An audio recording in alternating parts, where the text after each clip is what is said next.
พี่น้องเอ้ยพวกนี้สังกะสีบ้านน้องโอมาแล้วพี่น้องเอ้ยเนาะโอ้โตคักพี่น้องเอ้ยพี่จิเมนฮะยอมสูดมือเราจะมีเขียน เราจะมีแนวนะ เท่นี่เนาะผมว่าปูเป้นครับแล้วดีดอเนาะต่อไปจะได้ขึ้นมานั่งอยู่เทิงเดียวนี้ได้นี่บ่เริ่มปูแป้นไหนจังหน่อยก็ขึ้นมาบ่ยันแหละ ว่างงานโลทิ้ง อะไรคือย่านแท้นี่เนาะยังย่านอยู่เลยชาเนาะ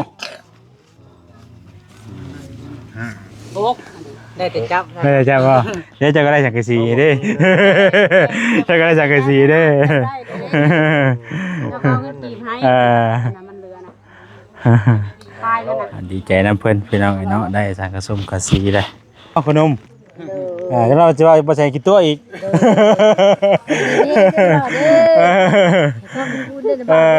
กี่ตัวอีกแล้วบ่ใส่กี่ตัวไว้กันเนาะ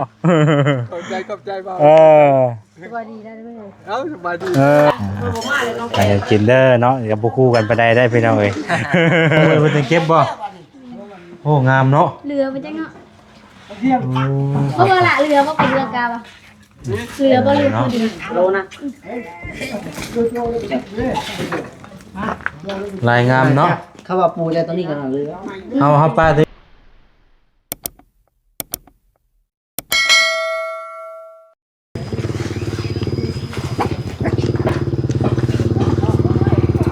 มาใช่น่ะ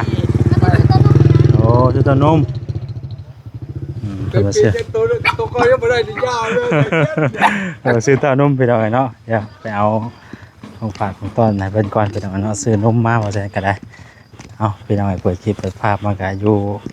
ในสถานของทางน้องแต่คือเก่าเนาะจะเอานี่ไปให้เพื่อนก่อนมาเอานมก่อนไปหน่อยไปหน่อยเอาไปทางในต่อเอารถจอดไว้นอกประชันกระไดไปหน่อยมื้อนี้เนาะพอดีว่ามันกะจะอวยยากแน่เนาะ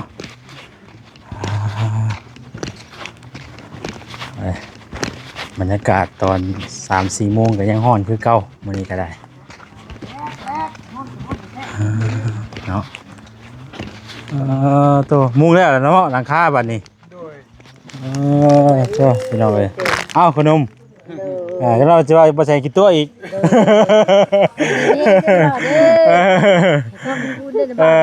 กี่ตัวอีกแล้วบ่ใส่กี่ตัวไว้กันเนาะ ขอบใจบ้าง สบายดีได้ไหม เอ้าสบายดี เขาได้อันห่มเย็นได้บาดนี่เนาะ ชดง่าย บ่ได้ชนได้บ่ได้ชนได้เช้าได้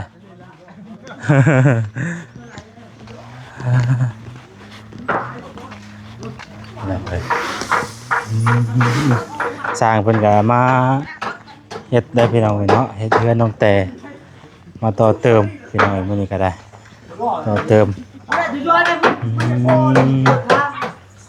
ยังบัดนี้เอายังให้มาหน่อยบัดนี้เอาแข็งมาเพิ่นก็ฮ้อนที่กันเนาะคนน้อย เฮ้ยคนน้อยยังขนาดคนน้อย คนน้อย นั่งได้แล้วบัดนี้ อะไรกันหัวน้ำให้ลายเป็นปอดแบบ เบิ่งโทรศัพท์เป็นแหละห่วยเบิ่งเป็นตาน้อยแท้เฮ้ยเดี๋ยวเลยเนาะเฮ้ยแล้วบ่สร้างเพิ่นเฮ็ดแล้วแหละ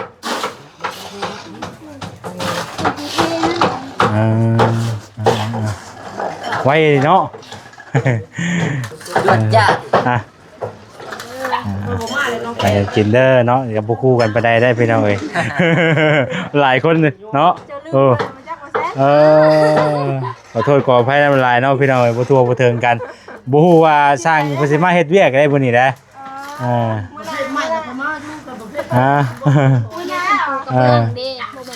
โอ้ว่าสร้างเพิ่นสิมาเฮ็ดเวียกเฮ็ดงานพี่น้องเอ้ยเนาะมื้อนี้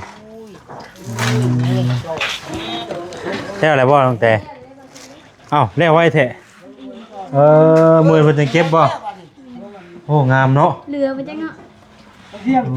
เพราะว่าละเรือว่าเป็นเรือกาบเรือบ่เรือคนเดียวโลนะ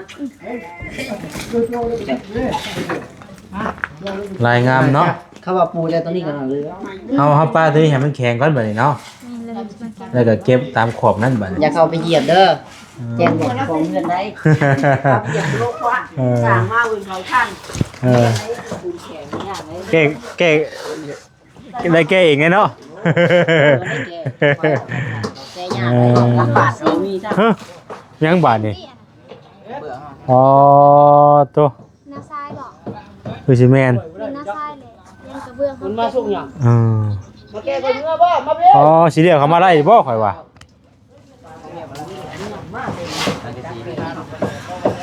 ฮะค่ารถข่อยอีกบ่น่ะ จะเป็นคนรังที่ เอาแล้ว งานก็ควงข้าวเป็นกลัวไว้แล้ว พี่น้องเอ้ยทางสร้างเพิ่นค่าบ่โดย มันยาวโอเคเดี๋ยวสิถอยเอาให้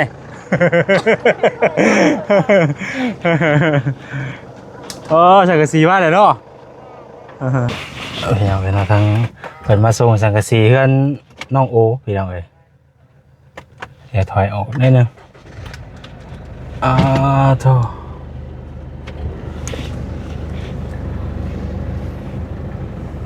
ถอยออกนิดนึงใจเย็น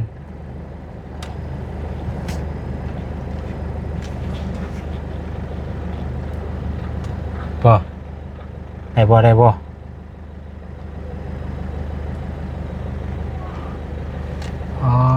พี่น้องเอ้ยพวกนี้สังกะสีบ้านน้องโอมาแล้วพี่น้องเอ้ยเนาะโอ้โตคักพี่น้องเอ้ยคือสิแม่นห้านเดียวกันกับที่ว่าเมื่อส่งอยู่เฮือนเบาแสนพี่น้องเอ้ยเนาะโอเคผู้ดีมิตรเลยโอเคบาดนี้พี่น้องเอ้ยเนาะไปพี่น้องเอ้ยเนาะเบิ่งบรรยากาศนำกันพี่น้องเอ้ย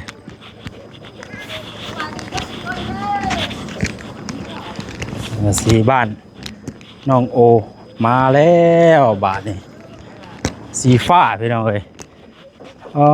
โธ่กัดปานยังเนาะสวัสดีสาวนาง มาเบิ่งสังกะสีงามน้องโอเลยเนาะ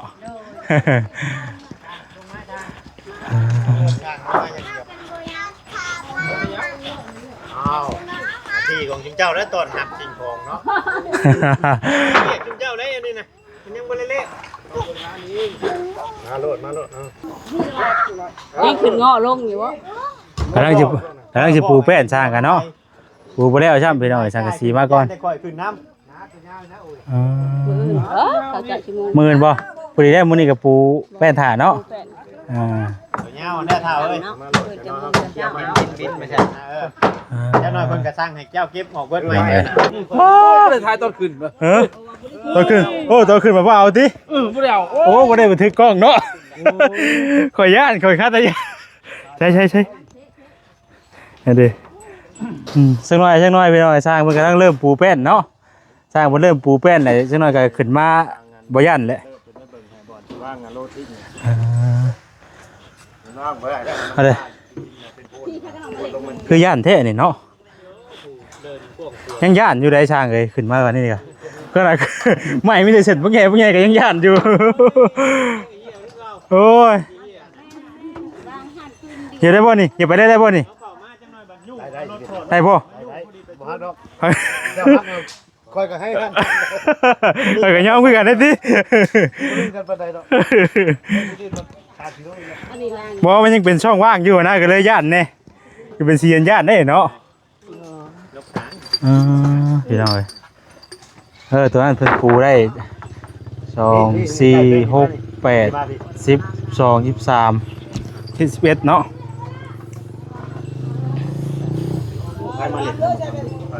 เบิ่งภาพมุมสูงเด้อพี่น้องเด้อเนาะคนกินดินอยู่บ่ได้หรอกมีรถมาดันให้นะมาแล้วเอ้ยบ่ได้แล้วว่ะจะมาคือเก่าแล้วเนาะงานแรกแล้วยันใจบ่ได้ได้ผู้ใหญ่ พ่อประชารถลานบ่วะนี่ก็ยังนั่นคือเพิ่นบ่อยากอันให้อันวุ่นวายนี่คือ เพิ่นคือเจ้าแจ้งไปเมื่อกี้นี่เด้นั่นเชื่อเพิ่นหักประมูลแต่เพิ่นให้ผู้เดียวเฮ็ดเลยแบบนี้นะเจ้าน้องมันสิมีปัญหากันหัวหน้า โอ้สีฟ้างามเลยดีเนาะอองตองเลย วิธีมาเล่นน้ำหมูพี่มาทางนี้ ได้แต่เบิ่งคือรับเลยเนาะกำลังใจได้ก็ดีใจนำ สร้างเป็นกำลังทาสีพี่น้องเอ้ยอองตองเลย ไปเบิ่งเลยหน่อยเนาะ อืม ขึ้นมาแล้วเจ้าก็โตติๆอันนึง บ่ได้ โอ้ให้บ่ร้อนนั่นแล้วขึ้นรถ จังหน่อยเจ้า เบิ่งเชื่อ ต้องให้เราบ่ได้ คัก คืนนี่ไหนก็ต้องคุ้มให้เพิ่นเฮ็ดบันไดขึ้น เสียทางนั้น โอ้ ผู้ใดใจใหญ่จังได้เห็นนะ ผู้ใจน้อยบ่ได้เนาะ คือบ่แซนนี่เนาะ มาแชนได้เห็นเลยเด้อได้เห็นแล้วมาแชนได้เทิงแล้วเด้อโอ้ป้าต่างกันเด้อตัว โอ้ยมื้ออื่นนั่นไหนเพิ่นทุ่งหลังคาได้ก็อยากขึ้นเนาะ คักแท้นี่เนาะเพราะว่าปูแป้นครับแล้วดีดอเนาะต่อไปจะได้ขึ้นมานั่งอยู่เทิงเดี๋ยวนี้เด้อนี่ ผู้ห่างกันดอก โอ้จนบ่มีฮอดฮู้กันว่าปัดจิพุ่นลงสร้างเฮ็ดเจ็บคักก็ดี มันนั่นแห้งเด้อ ไม่มันแห้งไงเนาะ มันก็ยังดีนั่นอยู่แล้ว อืม ได้อยู่บางแห่งเนาะ เพิ่นยังสิขยับขยื่นใช้อยู่ก็ใส่กันอยู่เนาะ มันเที่ยวอยู่แล้ว อืมทั้งทาสีกับทาพี่น้องไอ้เนาะทั้งปูกับปูหักสีนี่คักเนาะเวลาเฮาทาไปน่ะมันกลืนไปเลยอ่ะนะมันบ่ต้องว่าบ่คือสีน้ำมันต่างกันสีนี่อันทาไปที่มันก็บ่ติดหรอกขี้ฝุ่นก็ได้มันคนละสีมันคนละแบบเนาะตัวติดได้ตัวนั้นน่ะ สี เออ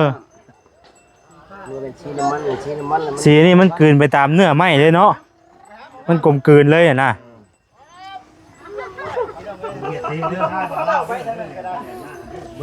จับไปรถดูเจ้าน่ะ โอ้ไปเอาเลยดังกะสีก็มาแล้วเนาะงามๆเลยแผ่นบักไงสีฟ้าของตอง บ่แซนขึ้นเทิงได้ยังอย่างเดียวเบิ่งทางลงอยู่ ฮะ อ้าวขึ้นเทิงได้ยังอย่างเดียวลงทางลง เอ้าก็เห็นไปแล้วล่ะเห็นลายกูเจ้าอีกแล้วอ่ะ ฮะ ให้มันต่างกัน มันต่างกันดี มันจะว่าเป็นคลิปเดียวเลย โอ้ยบริคือกันได้เนี่ยคนละแบบได้ดิน่ะบริคือกันได้ของเจ้าน่ะ ต่างกันอยู่ โอเคว่าอยู่ชูงวะ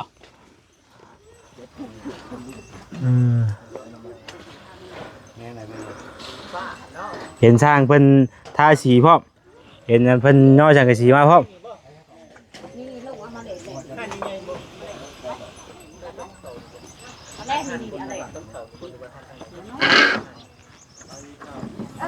ทะเลทำอะไร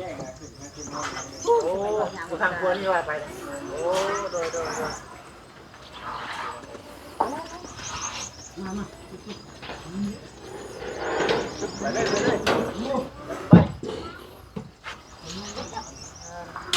มาแล้วพี่น้องเอ้ยแผ่นบักใหญ่เนาะกว้างเลยดิหน้ากว้างพี่น้องเอ้ย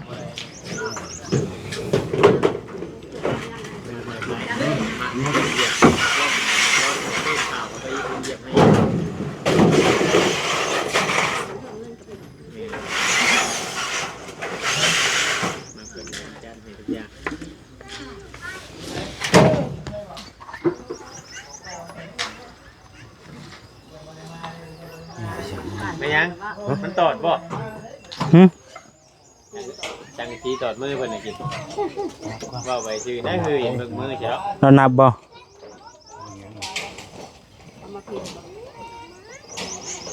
เราก็รูปเบิ่งบ่ เป็นอย่างนะหรือว่ามันสีหัวบ่ ยอมซูดมือเราจังมีเขียน เราจะมีแนวนะ ยันมีเขียนยันซูดมือบ่ ย่าง เบียดได้ เปลี่ยนบ่ ที่งูเลือด มันทางบ่ล่ะ เออสีอยู่เทิงพี่เราก็เลยว่ามันหยังกันนะเราก็เลยเบิ่ง พี่สีตัวนี้ ย่อยนะเบิ่งเราสงสัยว่ามันหยังกันนะ อยู่เทิงอย่าลงมา เราขึ้นว่ายันว่ามันเปื้อนมันหยังเด้เนาะเราก็เช็คเบิ่งแม่นเอาเช็คงานโยเนาะวางมาใส่ปูนบ่เห็นแล้วบ่เราก็ ดูมาเนาะเราอ่ะเบิ่งมือบ่เป็น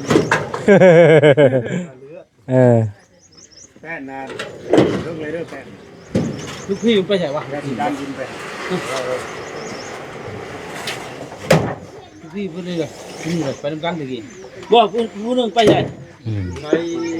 มันทีน นั่นไหน เออมีงานอยู่บันทีนี่อ่ะส่งมึงชัยวานนี่คือถอดเลยบ่เถอะส่งมึงชัยมาวานนี่เนี่ย รู้ครับคนแรกก่อนครับ ครับ ไม่ช่างไม่ช่างเลยไม่หัวหน้าเจ้าได้ทำไหมที่ คุณเลือกบ่ได้ฟัง ฮะ ว่าจะเป็น เป็นยังบ่ได้มื้อแล้ว เออ เลยครับบอกคือผมไม่จะขาด เว้ยไปข้างก็ได้นะเว้ยยาไปพูดก็ได้ ผู้อ้อมเนาะ ลากไปพูดโล ล่างวิทย์ดีล่างไม่ค่าที่แล้วผมไปเหยียบเด้อ โธ่บอกไปแล้วสิถึงเพิ่นเหยียบไรได้กันลง ทางนี้เหยียบไปเลยทางนี้เด้อห่วยว่าบ่ให้เหยียบทางนี้แน่เพิ่นก็ได้ทางนี้เลยเอาเลย มาท่าเลยช่าง แล้วขึ้นนักกันได้กี่เลยบ่ให้เหยียบเนาะ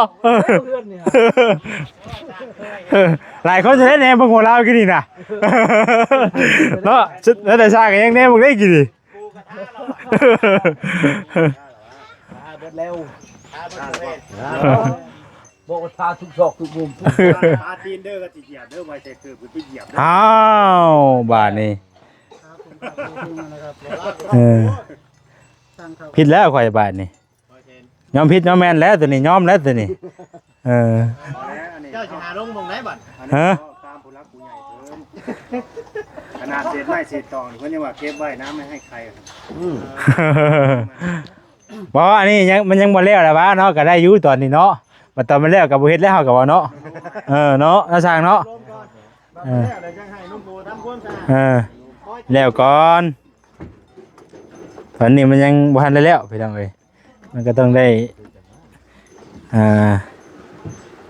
ได้เหยียบได้หยังอยู่แล้วเนาะแต่น้องโอ้ก็ยังใช้เกือบเหยียบรถน่ะ มันเป็นหยังล่ะพี่น้องเอ้ยนะเพิ่นก็ยังบ่ทันแล้วมันเฮาขึ้นช้าแล้วล่ะบ่ได้แล้วบาดนี้กำลังเฮ็ดนะบ่ได้กะ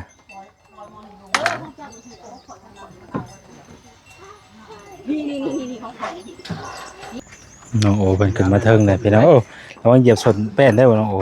เสือเราเลิงได้เนาะยังมันเลิงว่ะยังแป้นสนแป้นเลิง โอ้แค่นี้บ่ย่านบ่ได้บ่นี่คันปูแป้นน่ะเนาะย่างไปก็แบบนี่ต่างๆอยู่เนาะอันนี้มันยังว่าพื้นเห็นพื้นตัวนี้ใครใดเป็นเรื่องโลกนะโอ้เนาะไปได้คือว่าเอากินคือว่าเพิ่นสีนั่นบ่ดินน่ะเพิ่นชูยั่วบ่เพิ่นดันเอาโอ้ก็พอดีได้เนาะปรับเป็นเรียบร้อยแล้วกันแล้วมื้อใดก็มันลุยเลยเฮาก็มันสิมามื้อใดเนาะเห็นบ่ จักนำบอกเราดิ ตอนแรกนะ แรงบ่พูดได้บ่มีแต่เฮาเคลียร์สถานที่แล้วเนาะจะไม่เก็บตอกไว้ว่าเพิ่นเอาวัดเก่าใช้บ่ได้แล้ว ตัวนี้ก็เอา อาสิค่านี่คือเก่าค่าสังกะสีคือเก่าไม่ตอกนี่จ้ะ เพราะถึงเพิ่นดันเอาไปรุ่น ออกข้าง มันเอาบ่ได้ดอกนี่เทคานเอาเข้ามาบ่ได้ดอกให้เข้าได้ ออกข้างบ่ ออกข้าง เออ มันมีในที่ข้างก่อน เทคานสิไปฮุบคือเอาโอ้ยนั่น ร้านข้างแถวตัวหน้านะบ่ มันได้แบบเลยเด้มีเฮาตีเลย มันก็บ่สูงหมดได้เนาะ ชาวเช่นนี้ อืม ลบมันนี่ถูกอยู่บ่อะไรถูกบ่ ทึก ตัวมอบเลยมอบมีบ่ ทิพย์ระบายอาหารนะ ขอบข้างบ่ ทึกมองข้างหน้าได้อยู่ ไปนี่ตัวนี้ได้ขอบข้างเนาะ ตัวนี้ได้จัดการขาด ประสาททึกอยู่หน่อย ดีบ่ น้ำเล่น ครบบ่ เร็ว ทั้งนี้ได้ครบทั้งนี้ นับสิบบ่ น็อตมีแล้วพ่อ น็อตบ่มีเด้อน็อตเด้อเอาไว้ใส่ ครบสาม ครบสังกะสีได้น็อตยังอยู่ได้ ว่าที่ยังบ่เห็นน็อตก็ว่า เออ ที่น็อตอยู่พี่ อยู่ไส พ่อน็อต จะไปเชื่องไว้ยังอยู่พุ่นน่ะ เพิ่นอยากเล่าบางช่างนี่ว่าการเช็คเพิ่นสิเช็คอันนั้นบ่นะเพิ่นสิเช็คละเอียดบ่นะ ปูยิงข้างเอามาอยู่บ่ปูน้อยฮะ มันบ่ใช่ดิ้ง พอบ่ลั่น มาเชิญจะลงเลยเด้อบัดนี้เด้อลงก่อนบัดนี้ลงก่อนบัดนี้โอ้ยคือขาชันเด้อเฮ้ยเนาะ ปูใหญ่ได้ยิงข้าง มันเริ่มขาชันเห็นมันเป็นโป่ง โอ้โหโพดตัวอย่างมือไปซื้อได้บ่ในแกงแห้งนี่ก็มี ๆไปเดี๋ยวมาเชิญจะลงก่อนบัดนี้พี่น้องเอ้ย ได้ก็เอาตัวอย่างมาเรียนมาฮะ ตัว พอ ลงได้เด้บัดนี้เนาะ เอาตัวอย่างมือมา ครับกล้องให้ดูนี่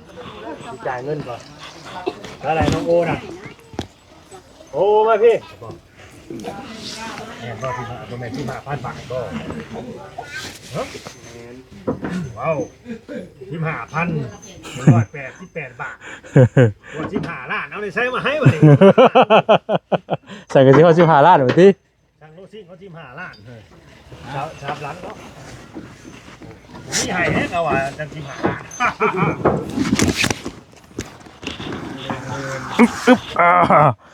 อุ้ยโอ้เข้าใจเข้าใจโอ้ขาชันแล้วข่อยไปลงมาดูเป็นทีเรียบร้อยแล้วพี่น้องเอ้ย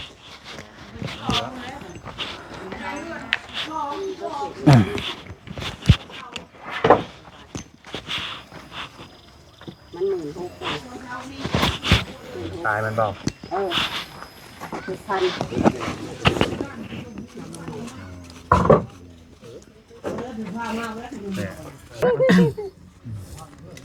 ยังหนุยังได้ของเขาอีแหละอันลูกชายนี่ก็ดีมึงไว้หนึ่งพอเห็นยังเป็น โอ้ยจำเงินลายดีเนาะ โอ๊กได้แต่จับ ไม่ได้จำว่าเดี๋ยวจะก็ได้สังกะสีเด้จะก็ได้สังกะสีเด้ แล้วก็เอาเงินกีบให้น้ำมันเรือนะตายแล้วนะ ดีใจน้ำเพิ่นพี่น้องเนาะได้สังกะสมกะสีเลยโอเคพี่น้องสำหรับคลิปนี้ก็จะขอตัวจบคลิปไว้สำนี้ก่อนเนาะทางสร้างเพิ่นก็เริ่มปูแป้นเนาะเมินมุงสังกะสีพี่น้องบ้านน้องโอติดตามเบิ่งน้ำกันตอนนี้อยากสั่งกระสมกระสีเพิ่นมาครบเป็นที่เรียบร้อยแล้วเดี๋ยวแต่โมงบัดนี้เนาะดีใจน้องๆเพิ่นหลายๆพี่น้องสำหรับคลิปนี้ก็จะขอตัวลาไปก่อนอยู่ดีมีแห้งบ่สู่คนเด้อพี่น้องเด้อสบายดี